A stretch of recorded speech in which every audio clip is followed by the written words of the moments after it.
Eng katta muammolardan biri hammani tilida yurgan chang muammosi to'g'risida gaplashamiz. Buni lor a'zolariga qanday ta'siri bor va bundan qanday saqlanish kerak? Burun bizani tashqaridan kirayotgan havoni filtri hisoblanadi.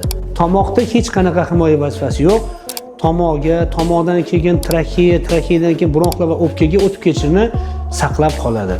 Ana o'sha devorida joylashgan chiliklar o'sha kelayotgan chang zarrachalarini ushlab qoladi. Bir joyga borib kelgandan keyin qo'pol qilib aytganda burnini bitta qoqsa yoki yuganda burnidan loy tushdi. Bu tomoqda yo'talni keltirib chiqaradi, shilliq qavatini qurib borishiga olib keladi.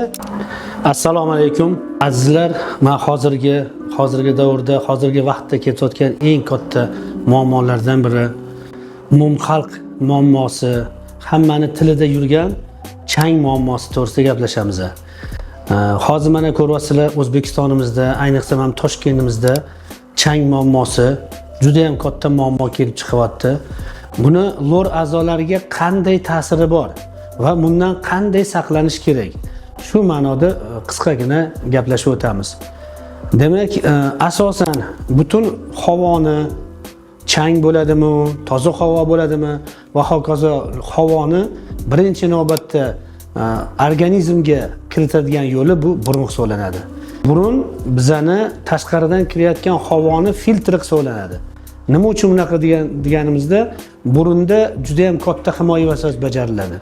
Misol uchun chang kirayotgan bo'lsa, chang albatta ushlanib qoladi.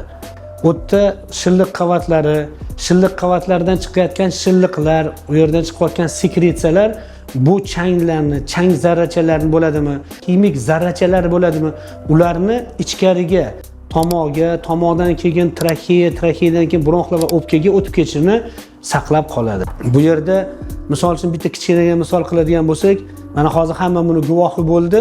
Misol uchun bir joyga borib kelgandan keyin qo'pol qilib aytganda burnini bitta qoqsa yoki yuganda burnidan loy tushdi. Shunaqa darajadagi chang ko'paydi. Misol uchun ko'mir skladida ishlaydigan odamlar ko'mir tashigandan keyin ish tugagandan keyin burnini tozalab qoqsa yoki tomog'ini chaysa, albatta tomog'idan ham burundan ham o'sha qora ko'mirni kukunlari tushadi. Bu degani nima degani? Demak, quloq, tomoq, burun o'sha joyida burun masalan shilliq qavati bilan o'shani ushlab qolyapti. Bu esa juda katta ahamiyatga ega. Bu degani o'sha changni tomog'iga tushmayotganidan dalolat beradi. Endi biz bilamizki, burundan nafas olgandan keyin og'iz doimo yopib o'tirish kerak. Lekin shunaqa bemorlar bo'ladi, burun to'sig'i qiyshiqligi yoki burnida polipi bor. Yosh bolalarning 10 yoshgacha bo'lgan bolalarda adenoid to'qimasi, adenoidlari, bu xalq tilida go'sht deb aytishadi. Ana o'shunaqa narsalar bo'lganda, demak, nafas ola olmaydi, burundan nafas olish cheklanadi. Burundan nafas olish cheklangandan keyin og'iz ochilib yotiladi. Og'izni ochib yurganda shunaqa bemorlar bo'ladiki, kunduzi ham og'izni ochib yuradi. Maktabda o'quvchilar dars paytida og'izni ochib o'tiradi. Kechqurun uxlayotganda bemorlar burundan nafas ola olmagandan keyin dori ishlatgan taqdirda ham dorining ta'siri tugaydi. Undan keyin og'iz xohlaysizmi, xohlamaysizmi ochilib qoladi. Ana shunaqa paytlarda o'sha ifloslangan, chang zarrachalar bilan to'yingan, kimik zarrachalar bilan to'yingan, demak, moddalar, chang zarralari deymizmi, tomoq orqali o'tib boradi.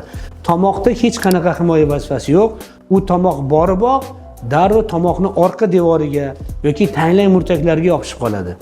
Bu esa bemorlarda diskomfortni olib keladi. Bu tomoqda yo'talni keltirib chiqaradi, shilliq qavatini qurib borishiga olib keladi va natijada eng yomon holatlarda bemorlarni o'sha chang zarrachalari o'pka tomoniga, trakeyalarga o'tib qolishlari xavflari bo'ladi. Endi misol uchun quloqni oladigan bo'lsak, quloqni tashqi eshitish yo'li ikki qismdan iborat bo'ladi. Birinchi qismi tog'ay qismi, ikkinchi qismi esa suyak qismidan iborat. Tog'ay qismida bizani chirk ajralib chiquvchi, ruscha qilib aytganda sera ishlab chiqaruvchi beschalari bo'ladi. Mana seralarni bizga ko'pchilik ota-onalar quloqni tozalaydi, cho'miltirgandan keyin bolalarni tozalash kerak deb quloqni kovlab ularni tozalaydi. Bu juda ham noto'g'ri narsa. Quloqni tozalash mumkin emas. Quloqni kalit bilan yoki hali aytganimizdek uxa-chiska deyiladi. Uxa-chiska emas u, uni rus tilida vatniy palichka deb ataladi. U dori-darmonlar, mazlarni, kremlarni surish uchun ishlatiladigan narsa. paxtali tayoqcha.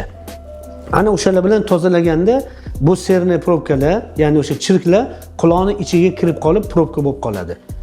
Tiqin bo'lib qoladi, keyin bemorlarga eshitish qobiliyatini kamaytiradi, og'riq paydo bo'ladi. Nima uchun u bezlar kerak?